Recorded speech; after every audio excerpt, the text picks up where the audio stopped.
Hello, everyone. Thanks so much for joining me here today for our webinar, Top BI Trends for 2017. My name is Michal Walkstock, and I am Head of Engagement at Sisense, and I'll be your host for today's webinar.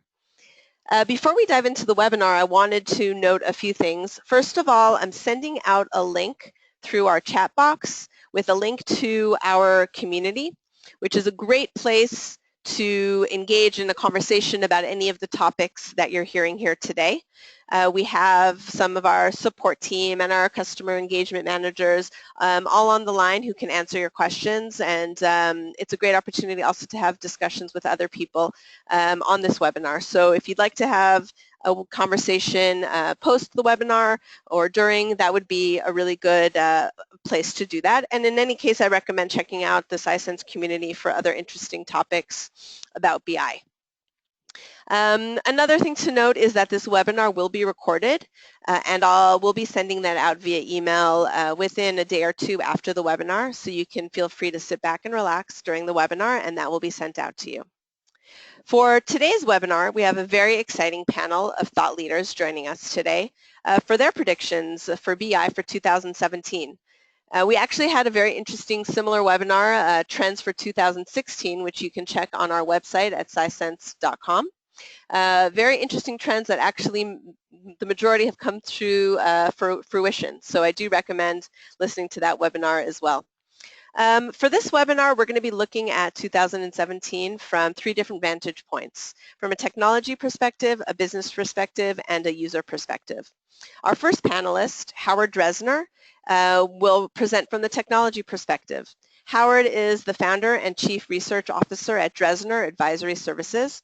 He's one of the foremost thought leaders in business intelligence and business management. He actually coined the term business intelligence back in 1989. We've had him before as a speaker, and we're very proud to have him again. Thank you, Howard, for joining us. Our next panelist is Noel, who will be covering the trends from a business standpoint. Noel is the CTO of EREA Management Consulting, the leading strategy management consulting firm for the retail industry in Latin America, and one of Sisense's key partners in the region. And our last panelist is Manian, who is head of product strategy at Sisense, and he'll be discussing the trends from a business user's perspective. Ani comes with over 12 years of experience helping companies scale and grow using technology across financial services, marketing, and education. So thank you so much for joining us. I'm excited about the webinar, and I'm excited about our panelists. And with that, Howard, how about you take it away?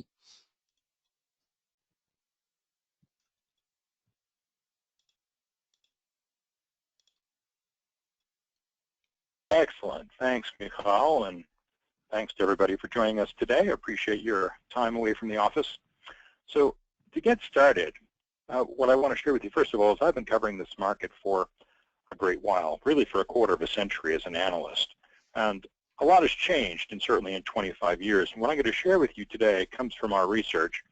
And I want to share with you the shift towards more user-centric business intelligence.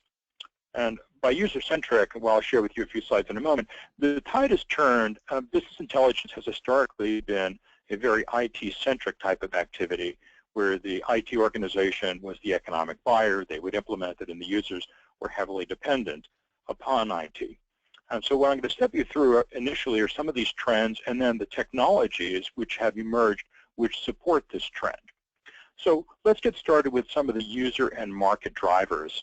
And these first few slides come from our Wisdom of Crowds Business Intelligence Market Study, what we call our flagship report, which we publish every May. And some of the other slides come from some of our thematic research. But this first slide takes a look at penetration. By penetration, I mean the numbers of users within organizations that have access to business intelligence. And this is really just taking a look at the last few years. You can see that the shift is pretty significant, moving away from the under 10% bucket. So on the far left, under 10% means not too many users actually have access to insight or fact-based analysis, all the way to the right, where you see 81% or more. And there's been a significant shift over the last few years in favor of deeper penetration. So we definitely see it expanding in terms of overall utilization within organizations, which is encouraging. Now, I did coin the term business intelligence, as Michal had mentioned, but I also coined another term back in 1993, which was information democracy. And information democracy is the notion of giving everyone in the organization, and even beyond the organization, a timely and actionable information that they need to do their jobs. And so we're not at that point quite yet, but we're definitely making some great progress towards this notion of information democracy. And if we take a look at expansion plans for the next couple of years, we can actually see that organizations, at least the ones that participate in our research, are fairly bullish about their plans and are pretty ambitious about rolling out business intelligence more fully within their organizations. And this is actually pretty encouraging to my way of thinking. Now, when you look at the 12-month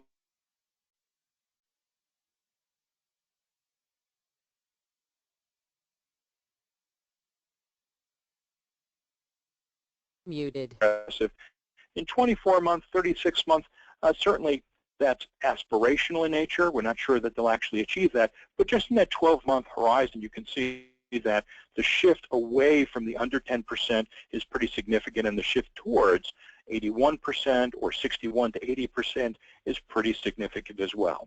So let's move on from penetration and talk about who's driving business intelligence. And this takes a look from 2013 to 2016. And what's notable, and I circled some of these dots here with the green ring, just to give you a sense, you can see that the sales and the marketing functions are fairly consistent in their driving. In other words, who's driving the initiative within the organization. They've held steady. Research and development has held fairly steady. All the other functions, such as IT in particular, IT, finance, even executive management, have actually declined. So this suggests that the end users, the line of business, are playing a much more significant role in driving business intelligence initiatives. And then if we look at who the targeted users are, this is also significant. So you see I drew in some arrows there on the right. You can see that business intelligence in terms of the targeted users since 2013 has been drifting downward and even outward in the organization, away from executives and middle managers and even line managers in favor of individual contributors and even customers and suppliers. So the net here is that increasingly we're seeing expansion of business intelligence within the organization, and we're seeing it being driven by line of business, and it's also being driven downward in the organization. So we have a much larger population for business intelligence than ever before. If we take a look at technologies, and we do survey our community about a variety of different technologies that are relevant to them. You can see certainly the meat and potatoes of business intelligence at top, reporting, dashboard, self-service, etc. But we're going to focus on just a few here that we think are really important and that are emerging, such as data storytelling, collaboration, data preparation, search or natural language, cloud, to name a few. So let's start off with cloud, and this is one of those technologies that is enabling this whole notion of information democracy. So we've been surveying organizations about the cloud for some number of years, and we've seen a significant shift. And I have some other slides to support that, but you can see at this point, only 38% say they have no plans to use cloud or cloud business intelligence. The rest of them either are using it today or have some plans or at least are considering it. And when we look at public cloud, this goes back to 2012. So you see we've been tracking this for quite some time now around cloud business intelligence. This is specifically public cloud. And you can see in 2012, it went from 13% that were using cloud-based business intelligence in the public cloud, all the way to 29% in 2016. Once again, this is an enabler of this notion of information democracy within organizations.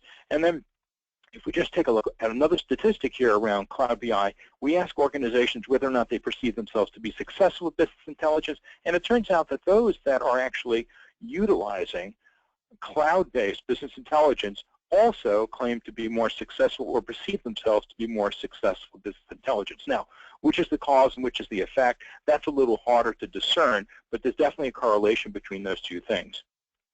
And then if we just very quickly take a look at the key features for cloud business intelligence, they're pretty consistent with the ones for on-premises business intelligence. Mostly what people want to do is they want to access information, they want to visualize the information, they want to create dashboards, and things of that sort, very consistent with more traditional on-premises business intelligence. So let's take a look at the next thing that was on that list of technologies that also correlates or is significant when we look at sort of end-user empowerment, and that's collaboration and storytelling, which we view to be part of collaboration. So once again, if we take a look at the importance of something, you can see that a significant number of folks feel that it's critical or very important. Only very few would suggest that it's not important. So the notion of collaboration in business intelligence means that within our business intelligence or analytic environment, we can collaborate with others and literally keep it in context, as opposed to using things like email, for instance, which is, well, we know email is all over the place. There are many different topics in there, and that we as humans are the ones that have to figure out how to reconcile all of that, whereas collaborative BI keeps it in that environment.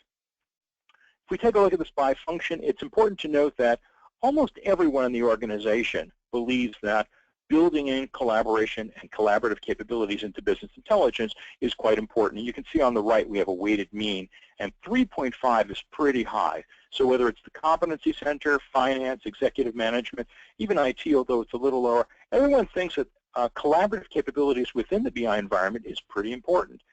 And once again, when we look at this notion by success, wow, that's pretty important. If you look at, on the far left, those that are completely or perceive themselves to be completely successful with business intelligence also believe that collaborative capabilities within business intelligence are exceedingly important. So that's pretty striking. Really half are saying that it's at least very important. So once again, cause and effect, I think those that are successful see the value of collaboration within a BI environment. And then just pretty quickly, what are some of the collaborative features? I'll just focus on the top few. In fact, the top two are being able to annotate various objects in a dashboard or a report or a chart and be able to share those with others to actually have a conversation around these things. Once again, keep it in context within the business intelligence environment. That's the single most important thing for them. And then storytelling is the notion of being able to use your business intelligence environment to build a story so that you could effectively hand that to someone else to step them through a process to help them understand your analysis, if you will, as opposed to putting it into, let's say, PowerPoint. So the importance of storytelling, and this varies by function, we'll see that in just a moment, is not quite as important as collaboration, but you can see that it is still more important than many other trends that we take a look at. So you can see that more than half view it at least as important, if not very important or critical.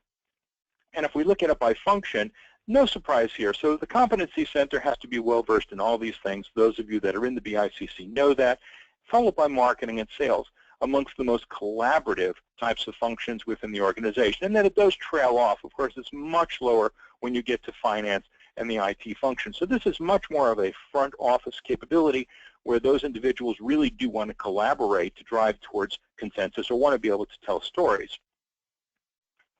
And then some of the key features, and I won't dwell upon this, but it's basically being able to develop those flows, you know, telling a story chart by chart, being able to highlight things, be able to add text, if you will, images as it might, you know, be valuable for your consumers to see as well. You know, basically being able to build an interactive presentation for someone that may consume that further downstream within the organization.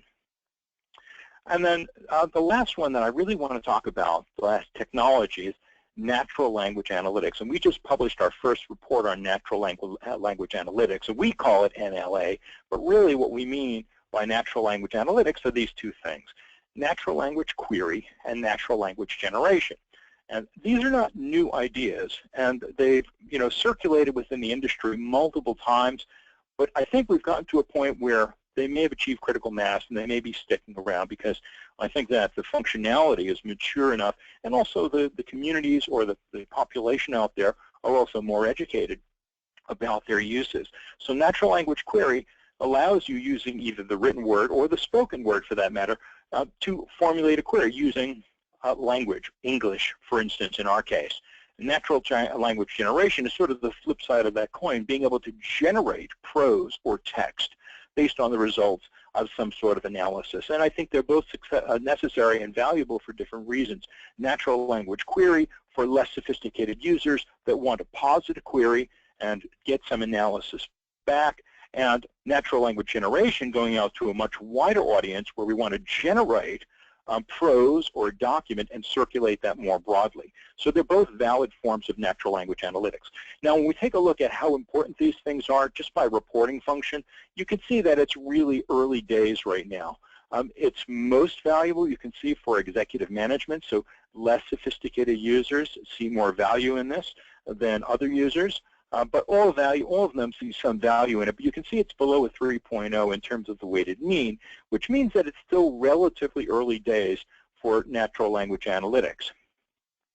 And then when we take a look at the use of natural language analytics, you can see that at least half or more than half say they either use it or have plans to use it, but 41% say they have no plans. And there's a lot of education that has to take place. And when we publish our report later this year, at the end of this year, it'll be our second instantiation of it, we'll see whether or not the needle has moved very much.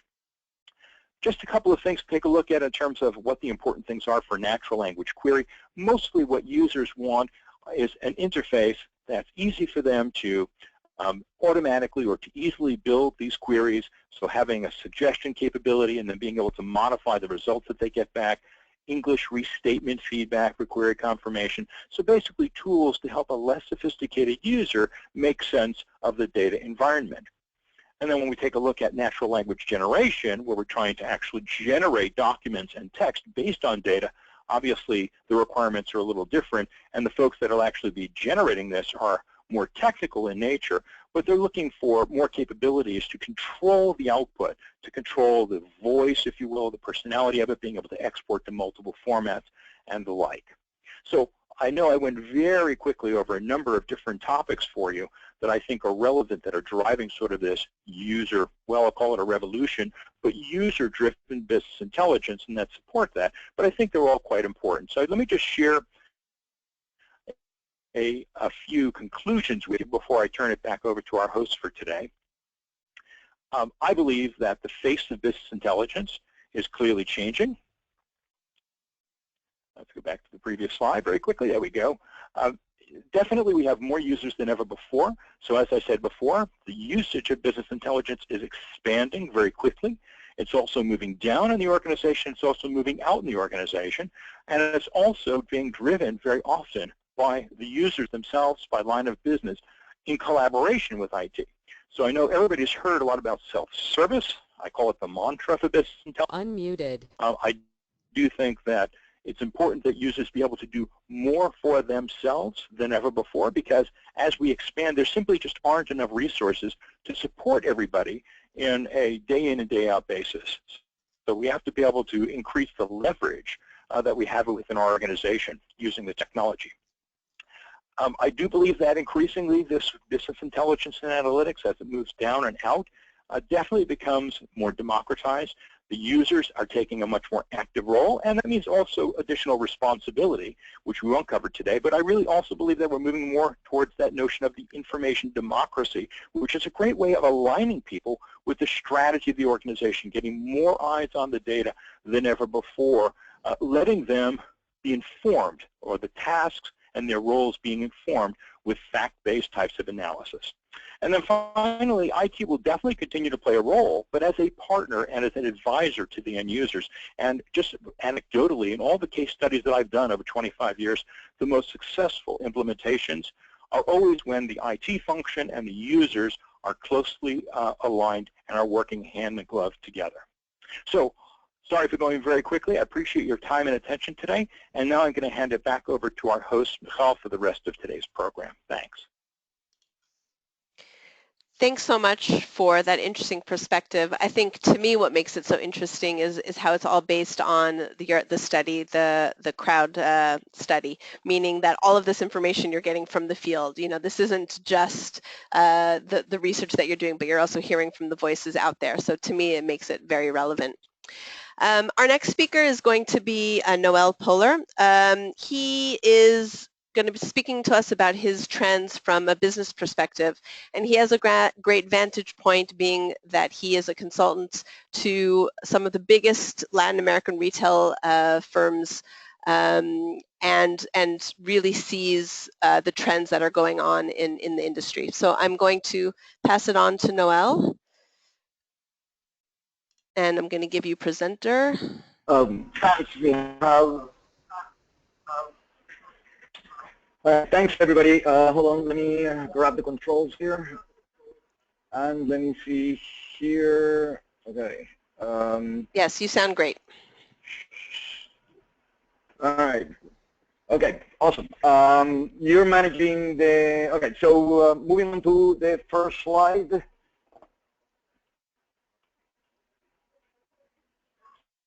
Okay. All right, so just a quick overview on where I come from. I'm in different countries every week. I'm in front of C-level owners discussing BI and technology, and I will have to say that up until a year or two ago, only very large organizations were interested.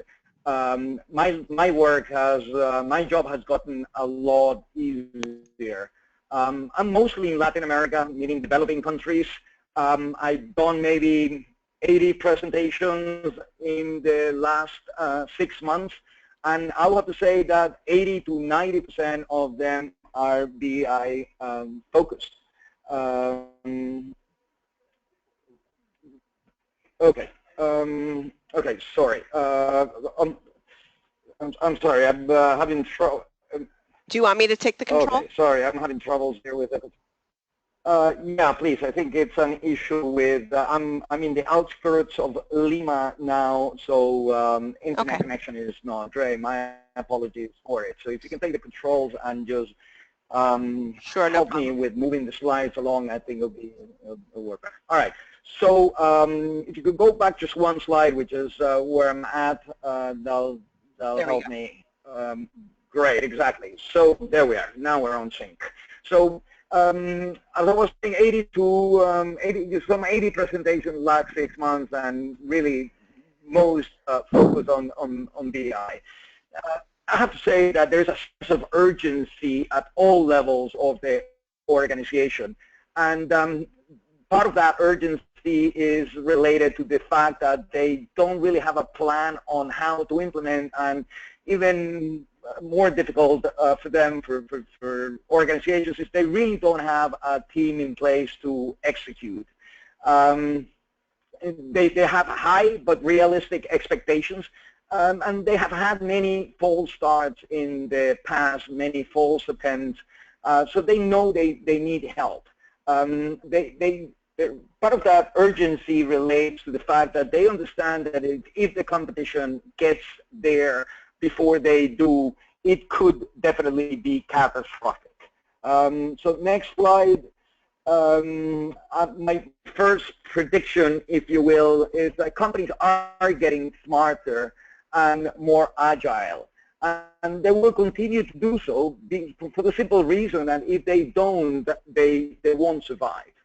So moving on, I have to say that companies of all sizes, here's where what I see. Companies of really all sizes need to take advantage of BI to compete, and most are not set up to take advantage of it with their own data, let alone external sources.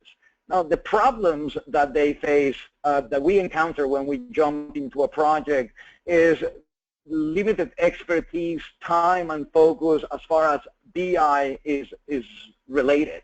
Then, and I truly appreciate Howard's perspective in terms of data democratization. I have to say that in developing countries, or in Latin America at the very least, it's kind of a myth in the sense that data without expertise in how to handle it, it becomes noise. So that's what caused a lot of the failures in the past, meaning that they try to push this expertise on how to create value, how to generate value out of that data through the organization at all levels. and it hasn't worked out so well.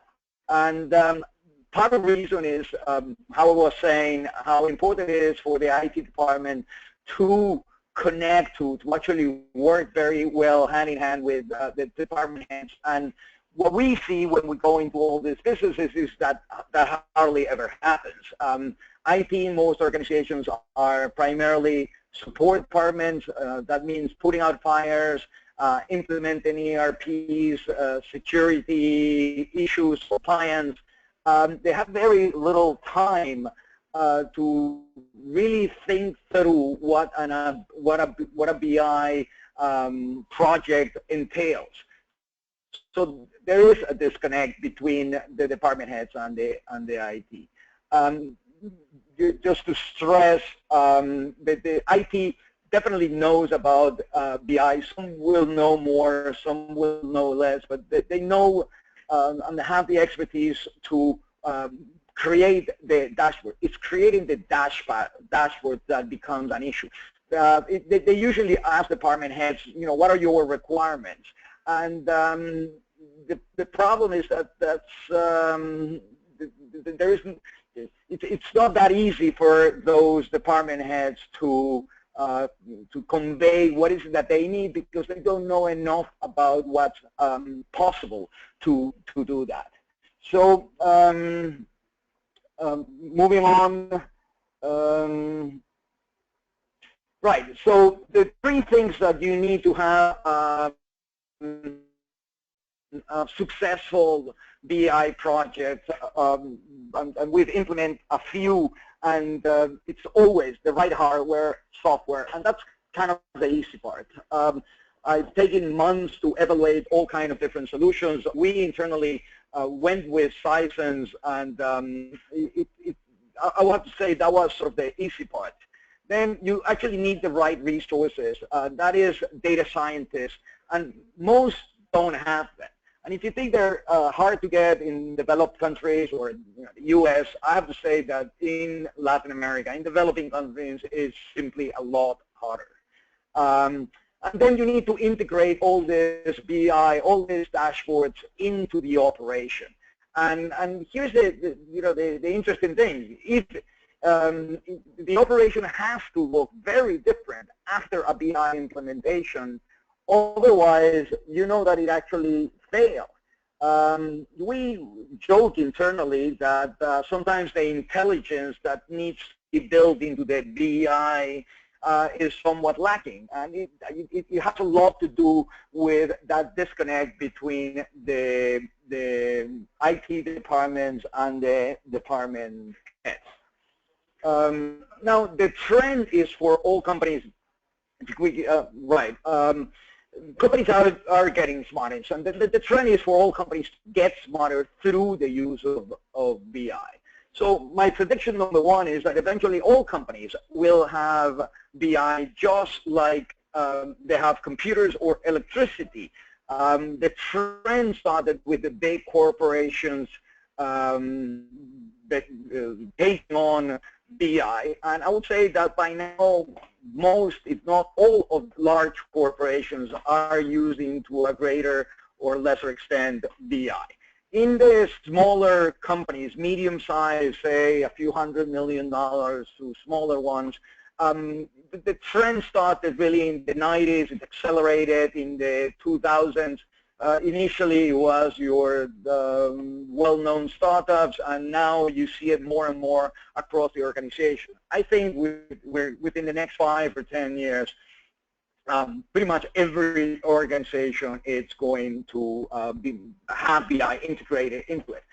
Now, and here is a big component of that sort of first prediction / trend, and is that the only way that 99% of these small and medium-sized businesses will be able to implement BI successfully is with a managed BI solution, because that pretty much takes care of that disconnect between IT and the department heads. So moving on to prediction number 2. And it's somewhat related to prediction number 1. BI is no longer a nice to have. it's really a must to be competitive. It's, you know, the more and more companies integrate BI into their operations, the more they differentiate themselves, they perform better, they set themselves apart. There's really no industry immune, no business that is immune to the disruption taking place. Move on to the next slide, and we can see here is that the speed is actually, the speed of change is actually accelerating. And again, the technology is sort of the easier component to fix. It's really the culture that takes a lot more time. And you really want to have no more hippos, meaning no more highest paid person opinion taking over the decision-making process. But that, again, in medium, smaller companies, especially in Latin America, where a very large percentage are family-owned, is just not easy to accomplish. An article, or actually a report I was reading recently from New Vantage Partners, 85% have started or have programs to change the culture, and only 31% say they've been successful. That's, in Latin America, probably even a smaller number. You know, if only people were as manageable as data, it will be a different story. Again, our main focus, 80% of our client are on retail, but honestly, it's really every single industry. At the end of the day, you need to integrate the BI into the operation. So fully utilizing, next slide please, and then fully utilizing BI, meaning the right dashboard for every position, integrated into the operation, great use of data, is a huge competitive advantage. For now, let me stress the for now, because eventually BI will be as prevalent as computers, electricity, or basic math. And as it permeates MBA programs and universities, it will permeate different organizations.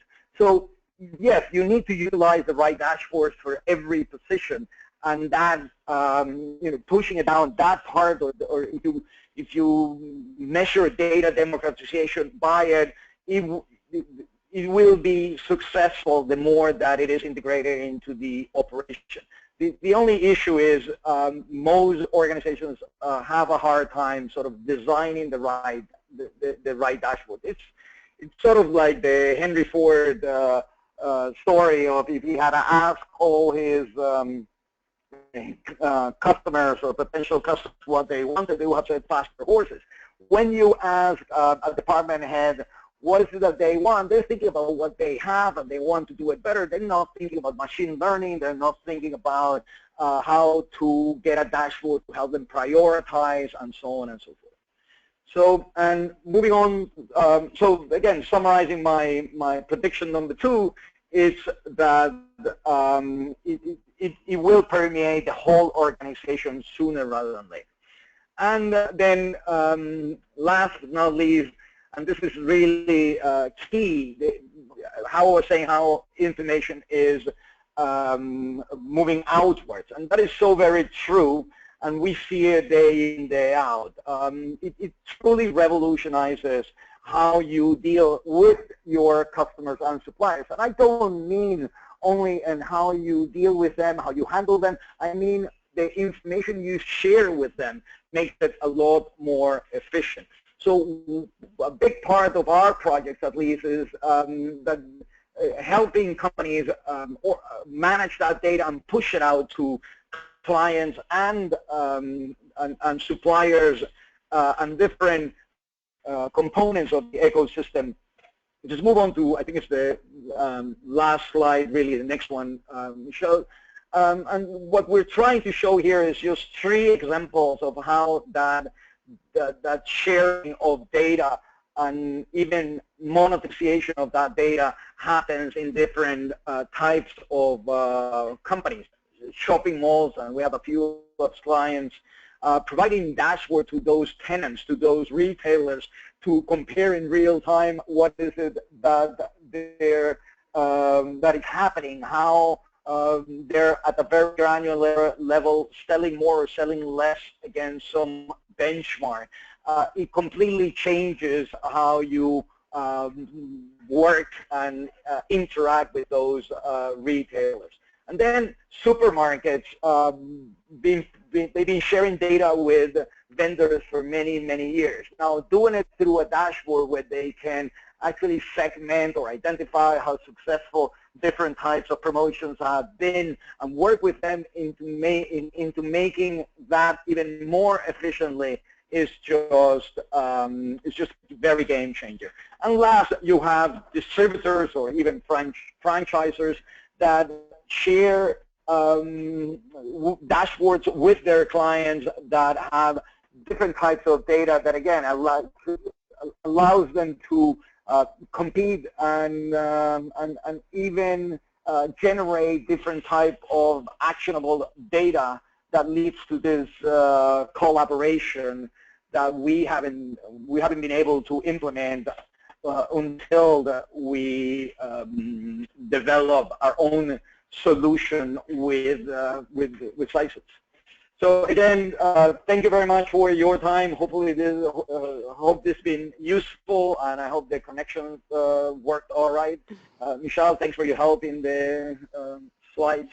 No problem. It was our pleasure. It was very interesting how you often repeated that this was relevant for Latin America when I think these are things that we're seeing, internationally. I think a lot of the, maybe Latin America is slightly behind in coming to some of these realizations, but it's certainly things that I think most organizations are facing, if not have been, faced very, very recently in the past. So thank you very much for your perspective. I'm going to invite Ani to join us for the last part of the presentation. He's going to be giving us the business user's perspective on trends for 2017. Thanks, Michal, and good afternoon, everyone. Hope you've been enjoying the discussion so far. A little tidbit for all of you. We're actually a very international crowd on this webinar. We have Noel, who's speaking to us from Lima in South America. Howard is in Boston in the United States. And I'm actually speaking from Lisbon in Portugal. So we have a tri-continental panel in place. So, today what I'd like to take you through is actually the perspective of the modern business user. A lot has changed from the technology perspective, as Howard indicated. He's been in BI. He's been doing BI much before BI actually existed formally. Noel has worked with hundreds of companies in Latin America, flying to a different one every week, and really consulting with CEOs and business owners, helping them actually grow and be strategic. My perspective here is really focused on you as the user. So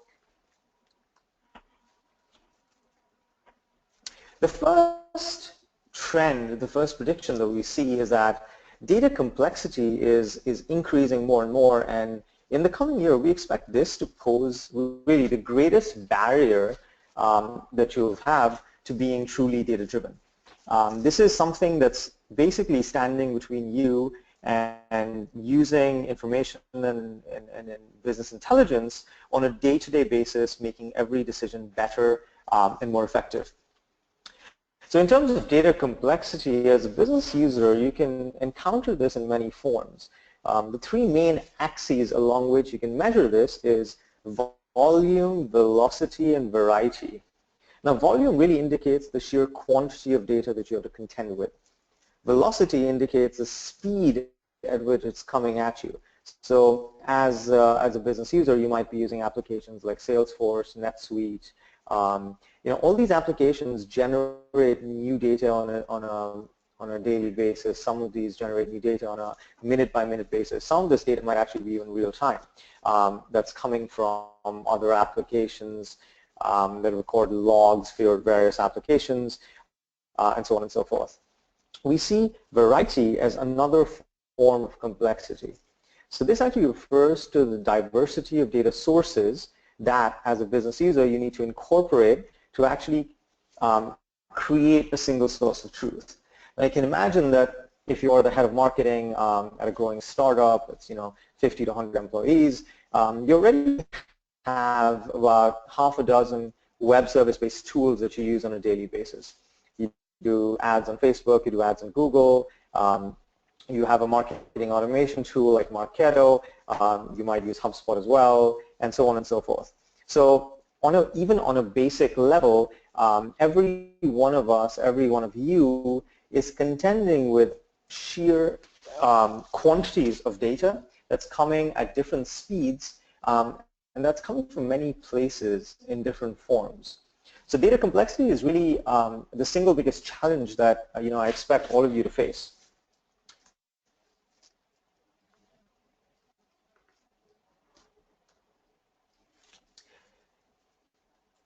So the second prediction is that, so if the first one made you quiver in your seats a little bit in panic, this next one should assuage some of those fears. So we expect the next wave of innovation to actually provide simplification.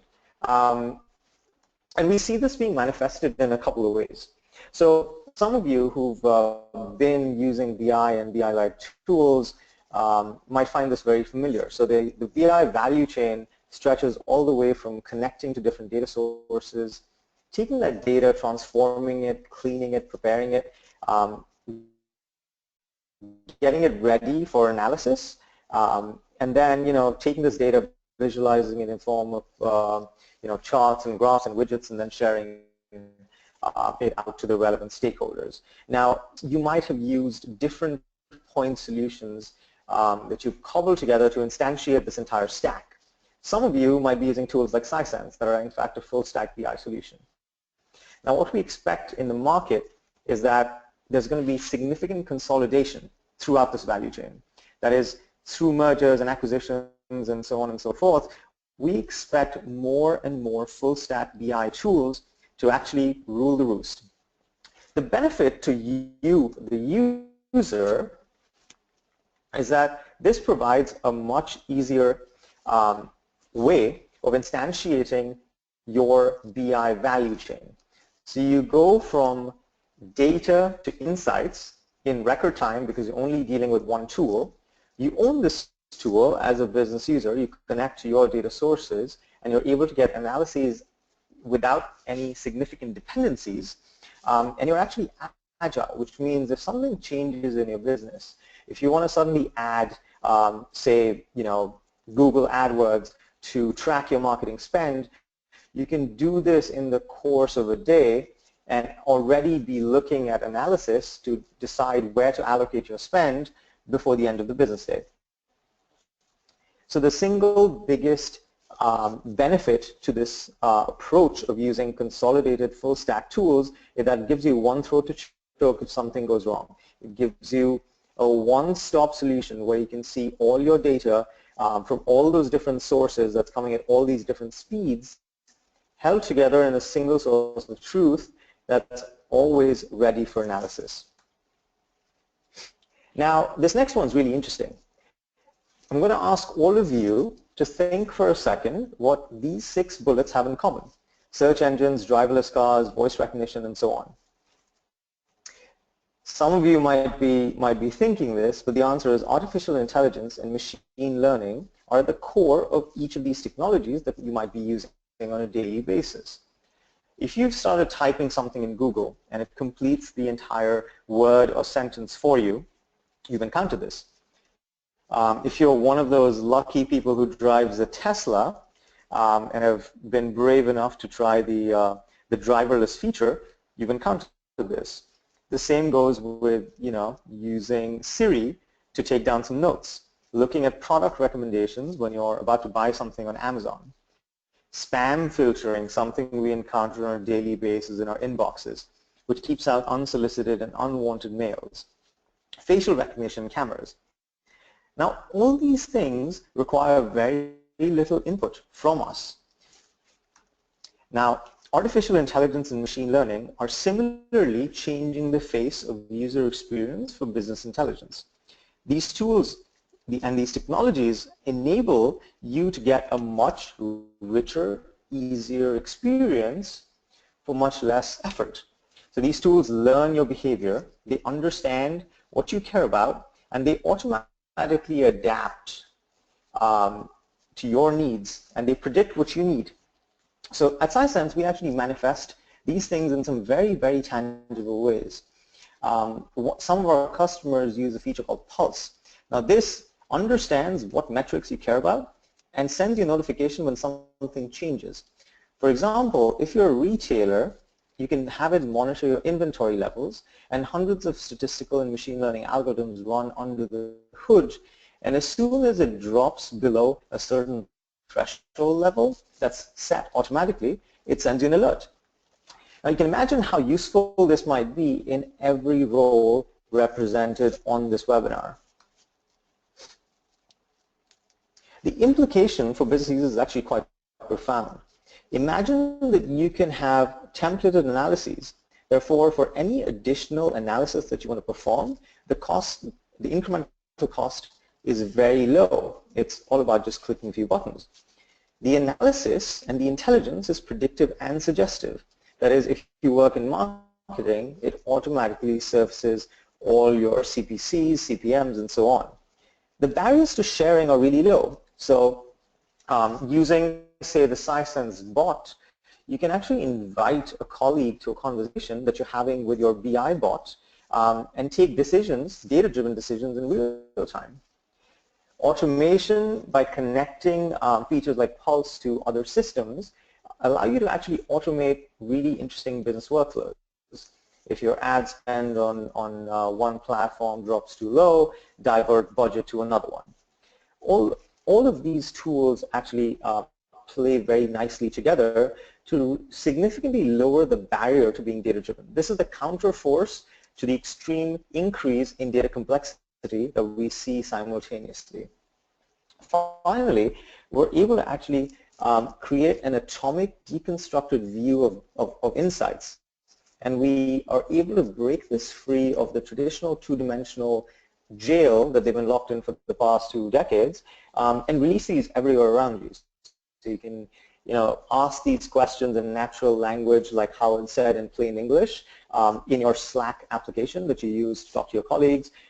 You can wire up IoT lights that glow a certain color depending on your metrics, and you can talk to your Amazon Echo and receive your answers through Alexa's voice. My last prediction is that scale will become crucial to success.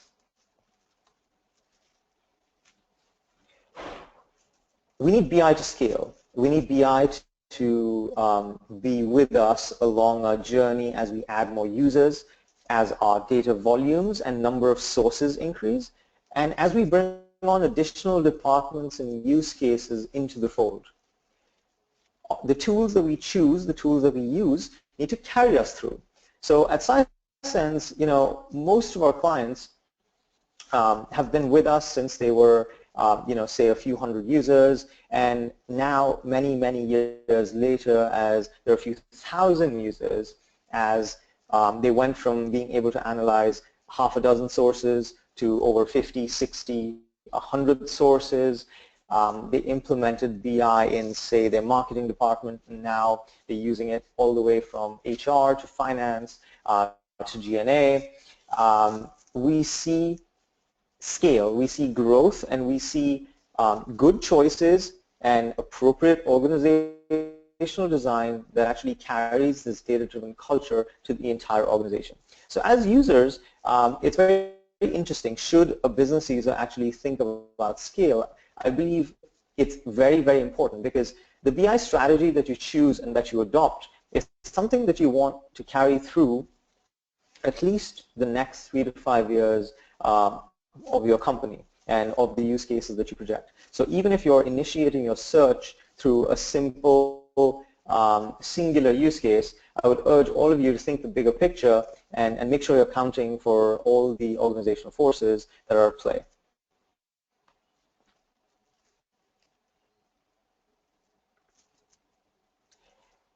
Our focus has always been on the user, and that is really the fulcrum of this conversation.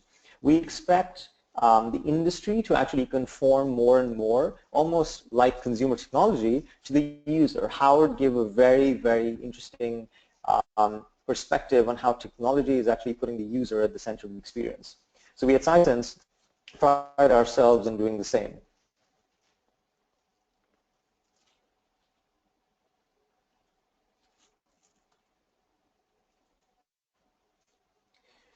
So what does this mean? How can we be successful? So I think for each one of you and each one of us, with the increase in complexity, there's an even greater need for us to simplify.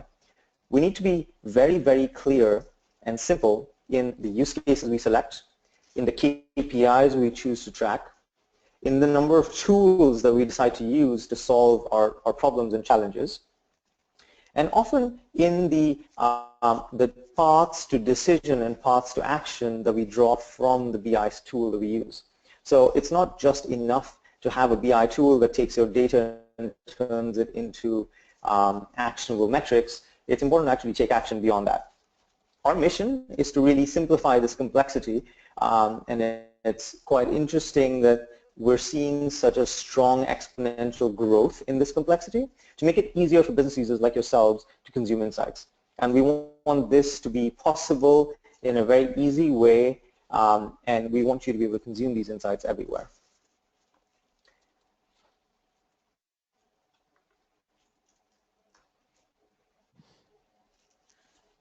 With that, I'd like to thank you for your time and turn it back to Michal for some questions. Thank you so much. I think hearing all the three different perspectives really gave a nice overall arching message for 2017, and I appreciate all of you participating. Thank you so much. I wanted to mention two things. First of all, if you have questions, you can feel free to post them into the question box. I have some questions that have already come in, and I'll post those. I'll be asking those in 1 second. The other thing is that as a follow-up to this webinar, we're going to be sending a white paper basically outlining these trends. So in the follow-up email with the recording, you'll also be getting a white paper on the nine business intelligence trends for 2017. And so with that, I'd like to ask a first question to Howard. How would you motivate business users to be involved in the BI implementation process? I found that to be crucial, yet very hard to come by.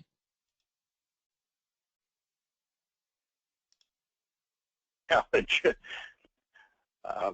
you hear me now? Yeah, sorry, I took you off mute. Yeah, that's been a perennial challenge, quite frankly, and I think that getting users actively involved, you know, it depends on who's driving it. If the users are driving it, of course, then you have much greater likelihood of success. But if IT is driving it, it really takes a very forward-thinking IT organization to try and reach out and engage with the end users and try to develop some sort of understanding of their priorities.